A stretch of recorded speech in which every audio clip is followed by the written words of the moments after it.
studio. Yeah, Yeah. I met both of them. Yeah, that sounds lovely. Ooh. Okay, hello everybody. Thank you so much for being here. I know we're about to eat lunch or eating lunch shortly after this, so I appreciate everyone's presence. My name is Mark Stimberg. I'm the senior media reporter here at Adweek. We're going to be doing a roundtable today about everything connected television, AI, performance, personalization, basically every buzzword on your bingo card. We're going to try and hit it here. For those who haven't been at one of our roundtables before, it's very much a conversation. I'm going to open it up with some questions, but all of the panelists, please feel free to weigh in, pose questions to one another, interrupt, add contrarian takes, whatever you feel moved to do. So before we get into any of that, I think we're going to go around really quickly, just name, job, 5 to 10 second intro, and then I'll pose some questions and we'll kick it off. So Candy, could you start? Hi, I'm Candy Woodson-Witcher.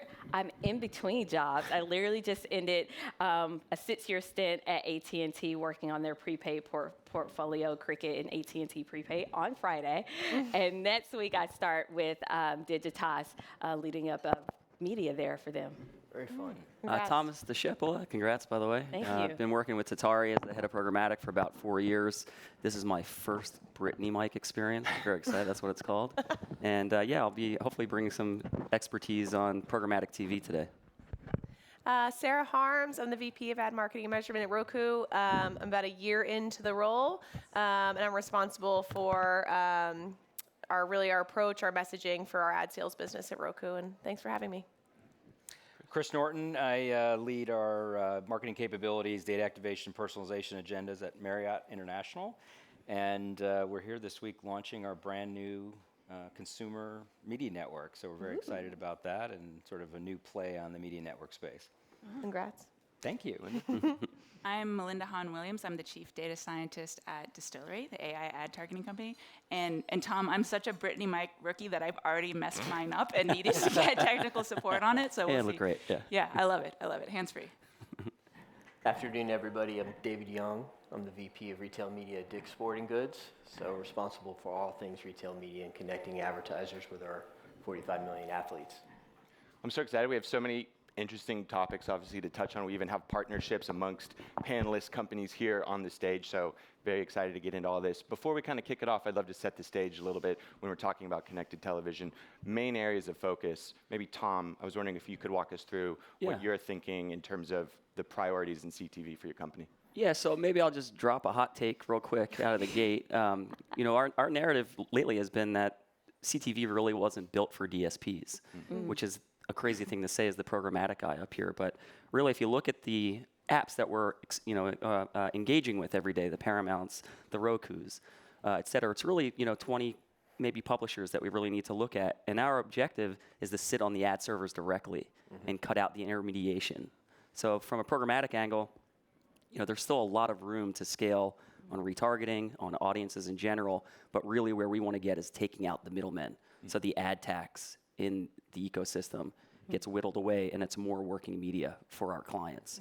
And so, our partners in the publisher space have done wonders for us in that way. But I would say the objective is really to go direct to the publishers for CTV. Well, and Melinda, I wanted to hand it to you sort of as another one of the tech-enabling sort of platforms here in the conversation. When it comes to connected television, what are your main areas of focus? Yeah, so we're really thinking about how to be smart about reaching the right person on CTV. And so I'll punch the AI bingo card. We're talking about, to us, that really means using AI in a way that it's multimodal. So you're using different modalities, different types of data. So of course, LLMs are ubiquitous now, but if you want to really drive even performance on CTV, we're talking about influencing behavior, right? So we want to bring in not just LLMs, but also behavioral signals, bring in first-party data, the most powerful signal about your brand when that's possible, bring in search data with that intent that shows. And so what we found is that when you can really pull in all of those different types of data at once, you get a much richer view, and that's something that really can help actually when it comes to reaching the right person on that screen. When I kind of wanted to go, I appreciated the hot take out of the gate because it's a perfect starting point. You're talking about DSPs, maybe they're going the way of the dinosaur, at least in your perspective. I wanted to turn it to you, Sarah, a little bit. We were talking a little bit, you're with Roku, just did a big partnership with the Amazon DSP. So I wanted to see, do you think DSPs are going the way of the dinosaur? Well, I don't know if you think DSPs are going away. I just think maybe you thought they weren't the best for CTV. And so I think that really was the crux of our announcement. Amazon and Roku, the two biggest OSs in the US, now kind of doing an identity match together to allow Amazon DSP customers to reach 80% of the connected TV households in the US. And so I think a lot of people were a bit surprised by the announcement. We obviously partner, compete, everyone in this room does. And so it's really exciting, but it is a unique partnership in that we're sharing identity at an OS level, not just as the Roku channel as a publisher. And so I think that's really going to help clients like Tatari because it now allows audiences, either Amazon's audiences or brand's audiences, to scale beyond the Amazon OS and publisher. And so we're very excited. It was a ton of work. We're happy we got the press done. It was a mad dash. But so I think it's a great announcement. I think DSPs are here to stay. I just think they've matured, and I think they've allowed clients to just partner more directly versus the 2012 programmatic of all the exchanges, all the opaque data segments. Like, this is deterministic data direct to publishers in the Amazon DSP. Well, and I wrote the story on that partnership, and there's a lot of really good data points in it. One really easy to remember one was you said 80 million people connected. There's also 80% of marketers. I think there's like 3 80s in that story. 80% of marketers said that fragmentation was one of their biggest challenges and pain points. And this was theoretically a big unlock when it came to that. Like, let's make it easier to reach a large audience through one platform. I'd love to get into how everyone else on the panel is kind of dealing with fragmentation. I think I've had these conversations all week. We're trying to make it more of a turnkey situation, and yet you're still typically dealing in sort of splintered buys. Maybe, David, is this something that you're working with Dick's Sporting Goods at all? How do you deal with fragmentation? I'd say we start by creating a foundation around a view of our athlete. I think part of our own partnership with Roku and leveraging their data cloud is helping us tie our investments into CTV back to deterministic in-store sales at the athlete level. So while there's still fragmentation that we have to balance at activation level, we're getting a better view of how that's actually driving results and rebalancing how we're viewing building media plans with our advertising partners, from driving impressions to actually being able to drive sales and return on ad spend in a way that gives us a lot more confidence in the investments that we're making. Well, I know, sort of simple question, complex answer, but what does it look like to tie someone seeing an ad on television to going in and making a purchase at Dick's Sporting Goods? What does that path look like? Right, so we believe we have the most powerful data set in sports, 45 million athletes across many categories, 600 different segments, everything from performance through to purchase. And we use that to help build bespoke segments, partner to partner, and help them drive better results and better targeting. Because to the point of the power of connected TV, it's creating that relevance that's really going to matter campaign to campaign, so that the story that you're trying to tell resonates. So for the first time through this partnership, we're actually able to go back and say, here across segments, here's your return segment to segment, and allow us to start to refine and build on those stories in real time. Well, and you're talking about sort of tailoring a message to reach the right person and be effective. Chris, we were talking a little about personalization, which has just been one of my favorite conversations all week, what AI is potentially going to unlock on that front. You're saying you've just launched a media network this week. I think in personalization might be playing a big role in that. Yeah, absolutely. And it really did start from a desire to get into the media network space to, capture all that great marketing dollars. But we started really 3-4 years ago in restructuring our business around personalization and around customer centricity. And I know there's not a company in this room that doesn't say they're customer centric, but to actually do it and live it requires a huge amount of investment and orientation of the company. And we got real serious about it, and lots of investment in the tech, in AI, in data, to bring that to the ability to utilize it in every touch point that we have, not only in our marketing, but also in the hotel itself. And it was working so well, and we really have changed the dynamic with our customers from this very transactional-based loyalty. I stay with a Marriott because I earn points, to I stay with a Marriott because they understand me, they know me, and they connect me to the things I care about in life. And we actually restructured our whole organization, our marketing organization, around that concept. So we no longer have a CMO, we have a chief customer officer, and we're all oriented around what can we do to sort of come to life for our customers in the way that is relevant for them and respectful for them. The media network's a natural extension with all that huge foundation of data that we have on our 230 million Bonvoy members globally. We can be highly relevant, go to market with other brands, with our brands, to be additive to the travel journey so that advertising feels like part of the journey, not something that's tacked on. And that's really the differentiation we're bringing to this new business. But it all circulates around this notion of knowing our customers and knowing them not just how much they make and what their job is, but what do they care about.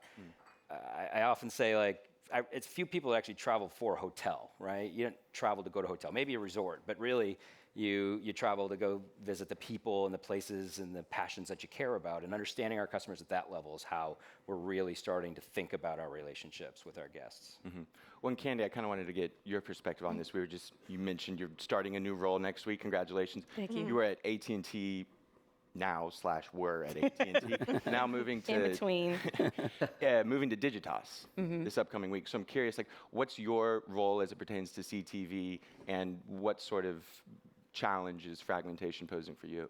Yeah, so we have invested heavily into that because that's where the consumers, right? You know, we obviously had a large linear TV buy, but consumers definitely during the pandemic really started moving in waves to streaming. So we had to transition to where we were to be able to reach them. But to your point, budgets are always decreasing, right? On the brand side, you guys definitely experience that.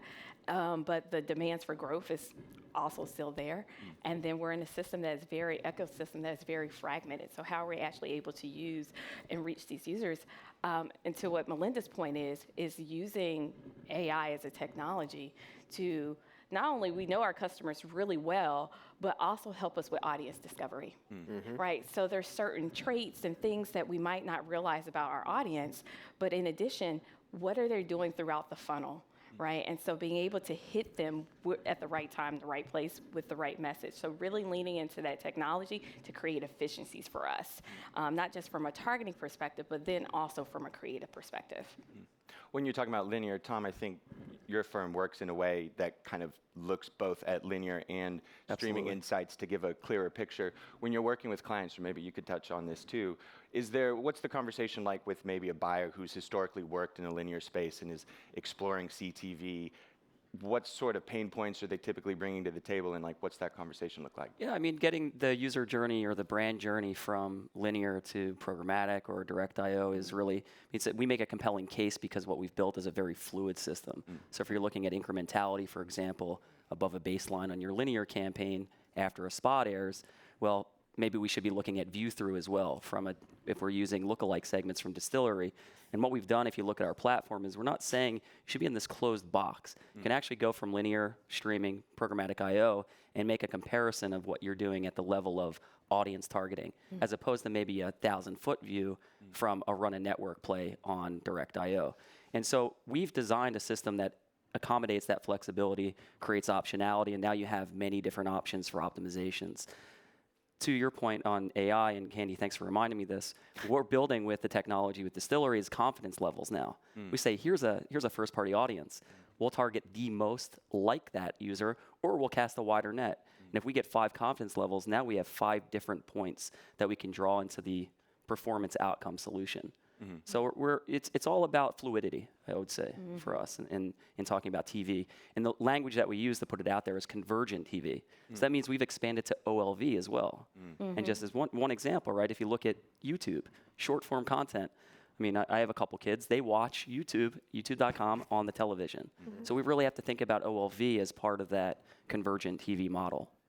And Tom, something I think that Tatari does really well in terms of, to Candy's point, if you can start with knowing your customer really well, so you guys do a really good job with first-party data, but thinking of that as connected to the audience. They're talking about audience discovery with AI. It's kind of all on the same spectrum, right? So you have your actual customers in the middle, and then you use AI and you understand all the different behavioral and other attributes to expand out just depending on the scale you're looking at from there. And so if you have the right tech behind that, you can do that in a way that really lets you tune exactly what you want to drive for your campaign.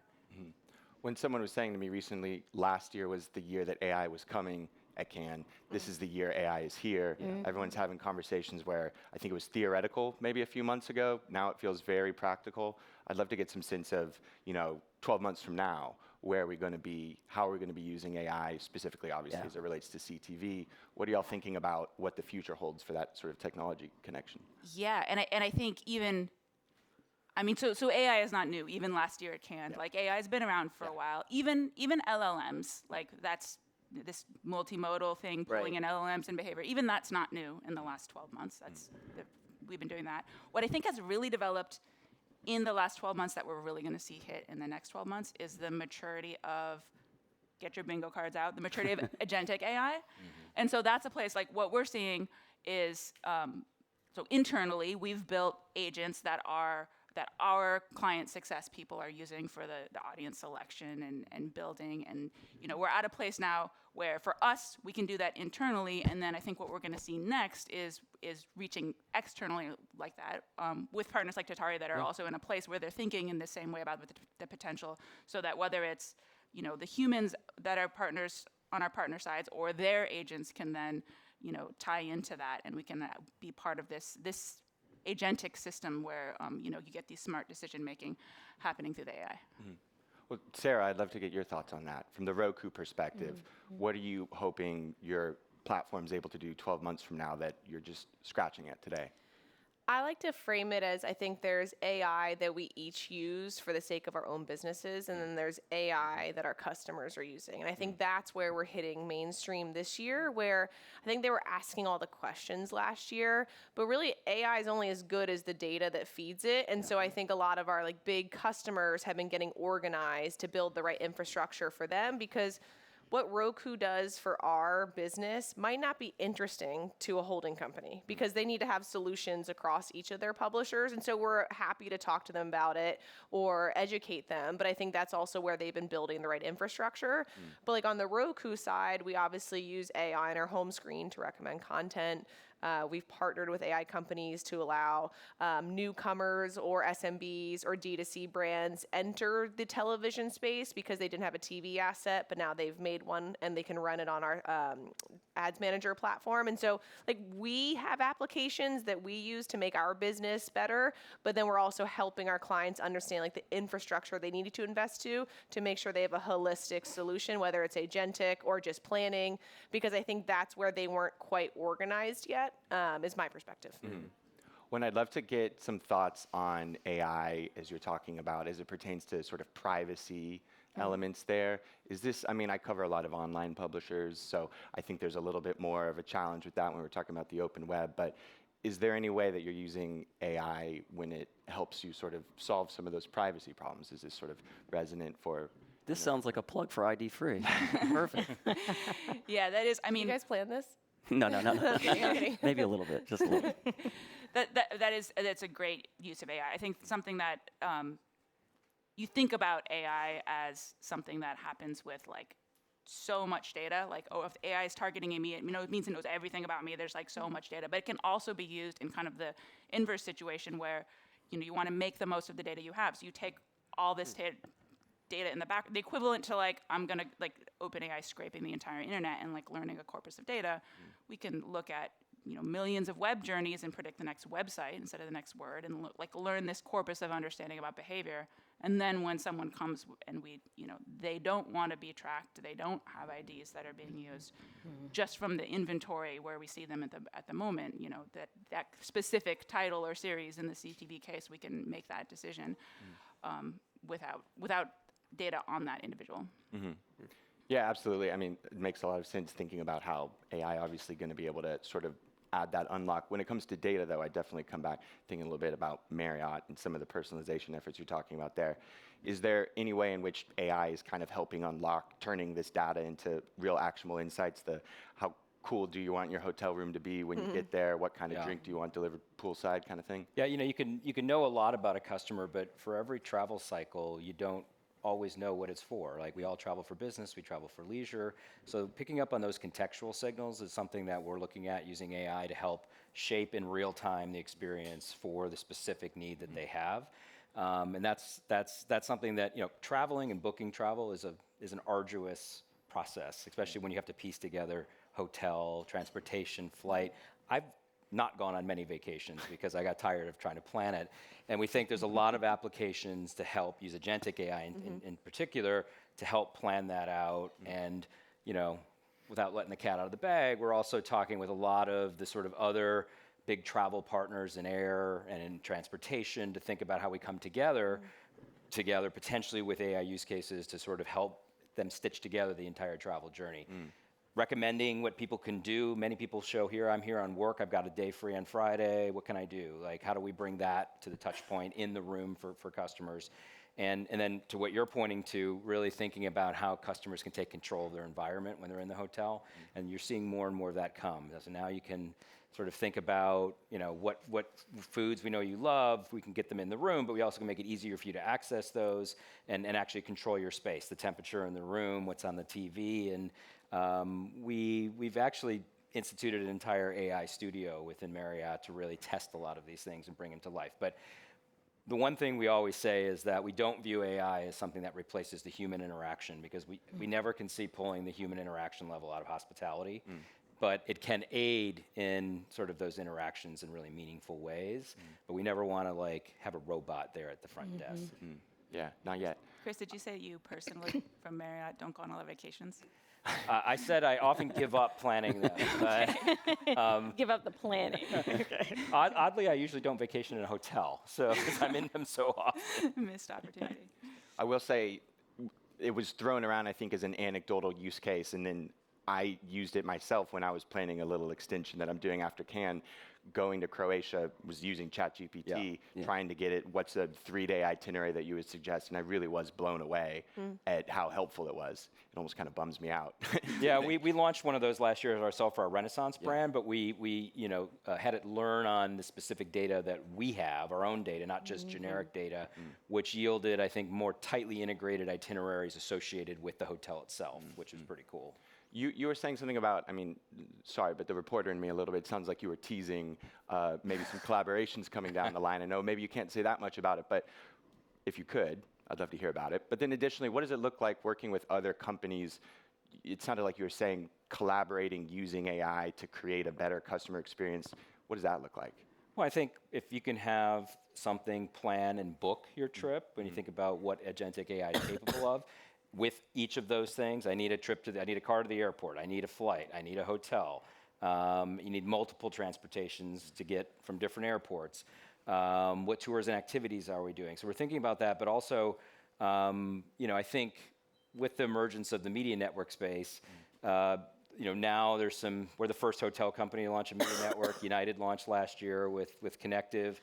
Uber's out there with Uber Ads. I think there's interesting ways to cut through some of the noise of the media network space by joining up from an audience sharing perspective, from an identity perspective, and thinking again about how we will always have that lens of like, how do we use those types of things to be more relevant to the guest, additive to their entire travel journey.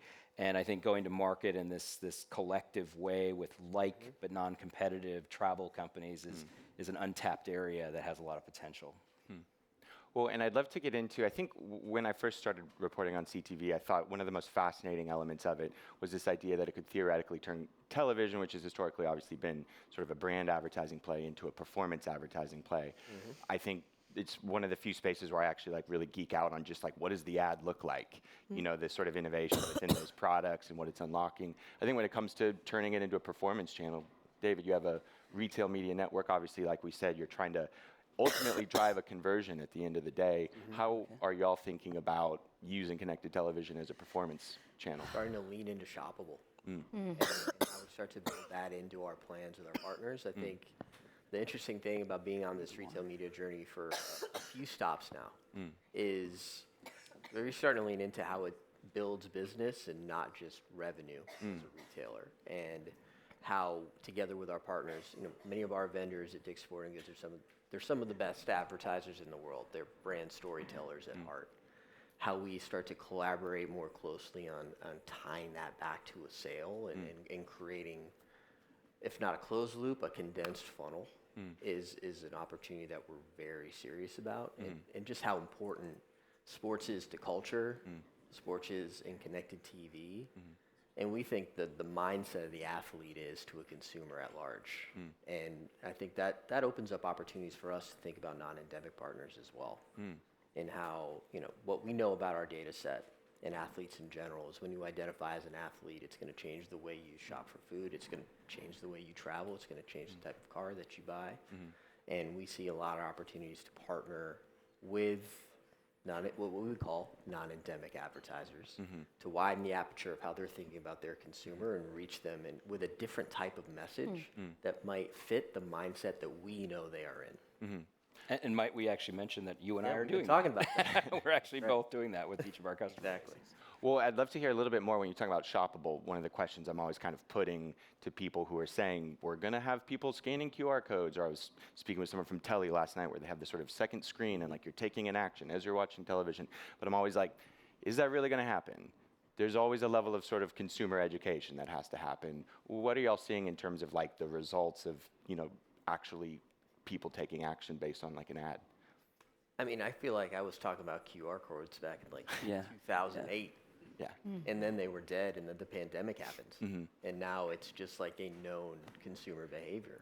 And I think coming from high frequency purchase in grocery, you already see that adopted, right? And now moving into the vertical that I'm in, I think there's a lot. It's the same use case. It's the same consumer behavior. I think it's already there. It's just embracing it in a way that I think allows you to be a little bit more creative than transactional. Like, how do you build that into a spot in a way that's not just kind of like a side panel takeover? I think we're at the early stages, and that's where we're starting. But I'm interested to see how we start to play with that in a different way. Well, in turning the other direction, Candy, I'd love to get your thoughts on this. Is sort of performance advertising on CTV, potentially even consumers taking an action while watching a show, is this something that you're working with AT&T? I would imagine perhaps that was part of the remit. What have you seen on that front? You really just hit the nail on the head. So last year or a couple of years ago, we were promoting our Try Cricket app. And so this was an app that allowed for folks to test out the cricket experience and test out the network, because the biggest thing is, do you have a good network? Am I going to have good service? So it was a trial period. And so what we were doing with that, we actually leaned into CTV to create a lot of the awareness for it, but put the QR code in the ad. We were able to inform them about the actual app, how to use it with the ad, and then have the QR code in the ad for them to easily be able to scan and download the actual app. And then the cool thing about that, we were then able to pixel off of that and then retarget. So connecting the full scope in the experience. And so to your point, getting into a space where we're leveraging it, not only just for our awareness, but creating a shoppable experience at the same time. Our first launch advertiser for Media Network was Pepsi with Gatorade, and we had QR codes. We were able to drive a 450% increase in loyalty fuel plan loyalty signups through in-hotel screen QR codes on the screen. So huge results. Pepsi was blown away. Is it just discount, or like does there have to be some call to action that really gets people? Yeah, well, we partnered with them. This is common for our media network. We partnered with them not just to say, here's a Gatorade ad. We said, let's talk about the importance of hydration when you travel. And we use Gatorade as the product. And we created that creative with them, and then said, hey, let us help you plan your hydration. Here's Pepsi's fuel plan. Click here, and it was a hugely successful sort of drive to that. But bringing that to market together with them to tie our business and theirs together is very compelling, I think, to customers. And I think Chris brings a great point right there, that the relevancy of the creative is still so important to the context in which it's going to be seen, as well as who the audience is. Like, I think I don't want to lose the emotional resonance that what traditionally we would have called broadcast, now CTV creative, can provide. I know that's very important in my space. So I do feel that tension a little bit sometimes, like how we're pulling this into performance in a product-driven message, but not losing the context or even the broader kind of affinity and brand love that we want to build through that type of creative. It's an interesting balance to strike. Yeah. I think to your point, I think we've been looking at it kind of again across the funnel. Like there's certain placements where, okay, we're trying to drive that brand love, that engagement, but then in other areas when we're trying to bring them a little bit more down the funnel, then we really, really lean in into that performance and those measurements. And what I find to be actually beautiful about what we're seeing happen with AI is we're actually able to get more real-time insights on some of that branding, which has been part of the issue, right? Like we're like, okay, you have to wait like 6 months to get a brand health report. Like that's like down the road, right? Totally. So now we're able to get some of those real-time insights and understand, are we really getting that branding and awareness and engagement at the top of the funnel, and then see and bring them down the journey, right? And see where they are within the purchase funnel. So I love the fact that we're getting more insights on more of that upper funnel piece. It's really about the signals right now. And I think what we've been running with some of our partners in the golf space is even just leveraging the new capabilities that we have to test traditional third-party modeled audiences against various first-party segments. And no joke, it's like 30 times more effective. So being able to lean into that and in real time provide those insights on what different creative is running with different campaigns and what's resonating with that core audience that's actually going to drive the sale has been a really powerful first step for us. I feel like so much what you're describing has a lot to do with versioning, creative versioning, and now Kalshi just goes to market in the NBA Finals with an ad that is fully AI. And it's a futures market, which if you describe that to most people, they might not understand or they haven't seen something like that. You're saying I can bet on what Trump may say in his next speech or something to that effect, or who may win such and such an election. But they spent, I think, $2,000 on a VO3 ad, and it's a $7 million looking ad. And so for me, thinking about the brand's perspective, this seems like an opportunity to really play out all the creative versioning you might need for those signals. Are you all thinking about that already, or are there hurdles? Absolutely. And to Sarah's point earlier, we're having to build an infrastructure for that, right? So I just know some of the advertising folks and the creatives were like, oh my gosh, we need that many versionings, and they're like freaking out. So they're having to lean into AI technology as well to help produce as much assets that we need to create the personalization that you're talking about. Like we're doing a whole overhaul of everything right now, but I think with the budgets decreasing, like I was saying earlier, it provides us the opportunity to spend the big bucks on the big things that matter, the Super Bowl ads or whatever that is, so we can create efficiencies at the bottom that gives us that funding that we can create more working media, like you were saying earlier. And for us, to your point, we've never been really able to scale true localization as a global company. Right. And this is the real base use case of AI that we're digging into right now. Is like we can take this content now and hyper localize it to be relevant in those markets and enable our regional marketers in the 100 countries that exist to be able to take some of that same branding and messaging with very low cost, right? And speed, right? What might take 3 months to get something to market now, we can get in days. So. Yeah, Sarah, I was wondering. What did I miss? I'm so sorry. I had, if you just a tickle, it would not go away. So I'm really excited to talk about performance too. Well, I'm glad that you said that, because I did kind of want to get your opinion. One of my favorite questions is this idea of like, how do you turn television into a performance channel? What does that look like in terms of even the specific call to action or the QR code? That ended up turning into a conversation about, I think, creative versioning, et cetera. You're catching me up. Thank you. That's For very nice. anyone else also coming into the room right now. Yeah, that's very just nice. a quick sum up. But I wanted to get your perspective when it comes to the performance element of CTV, both as sort of publisher and platform. Roku, I think, has a bit of an interesting angle on what kind of ads are getting people to actually take action and what sort of consumer education needs to occur for that to continue. Yes. So I think of it a couple ways. One, like our partnership. So we have logged in users. They have logged in users. True kind of measurement of closed loop performance from a deterministic data set that we're working together. That's a great example of one. But then you think about creative and our value as the OS, because we have such scaled relationships with our users, we have credit card information. I don't carry my wallet anymore, really. My wallet is my phone. And I don't think 3 years ago we would have thought that would have been the case. I think in a few years, like, people will be buying things from their televisions.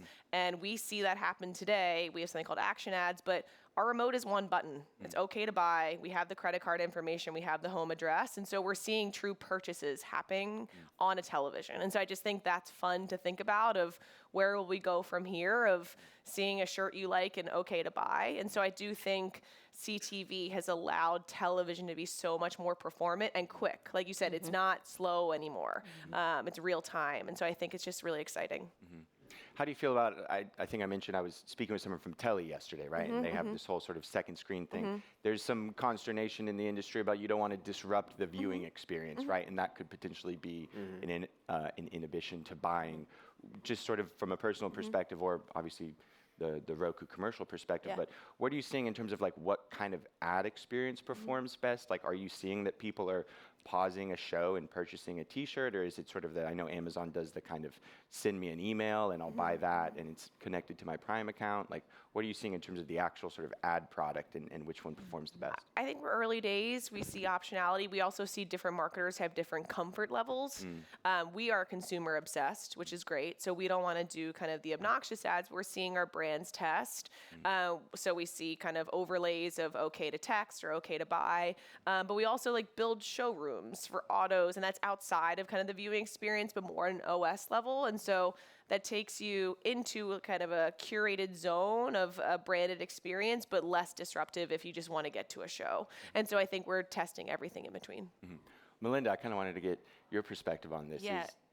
Are these sort of like call to action performance ads a large part of your remit? Yeah, listening to all this is so interesting because I think a big change that's happening. People didn't used to talk about performance TV in this way, right? So now you Or can it's just a price thing. Like it's just like DR TV is just a price thing. It didn't make any sense, right? Yeah. And so like one part of it is this measurement side and this like all of these different, whether it's a QR code or okay to buy, and then the other side of it is just, well, how are you even going to get that message to that person? If you're doing like the most traditional, big blast, like there's no point in trying to do that and then tie it to this really specific conversion, right? So you have to tie these two things together where you're using the right data, you're like using the right type of signals to feed into that to find the right person where you actually can have a hope of getting this connection and getting something that works that way. I think that's education we all have to do together, because I think we see those big brand marketers that do the like 1 to millions and then expect like a good ROI and like direct response performance. And so there is that education that has to happen that we're seeing.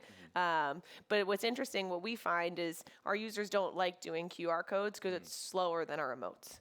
So it's just like, it's an interesting thing. So I think we're all learning as we go. And every piece of it is going to look different, right? If you're doing the big brand campaign, you're going to use completely different data or completely different model for who you want to reach. You're going to have a different picture of who it's going to reach versus if you want someone where you actually have a signal of intent and behavior and you have a hope of actually driving a very specific And it comes back to versioning. Like ideally we get into more sophisticated versioning so it's more relevant, that type of thing. Yeah. Well, I'm glad you brought that up. I wanted to go back to You're glad I came versioning. back. No, it sounds like you were sort of getting enthusiastic about versioning. I think I sort of saw some nods along here. It obviously, great idea.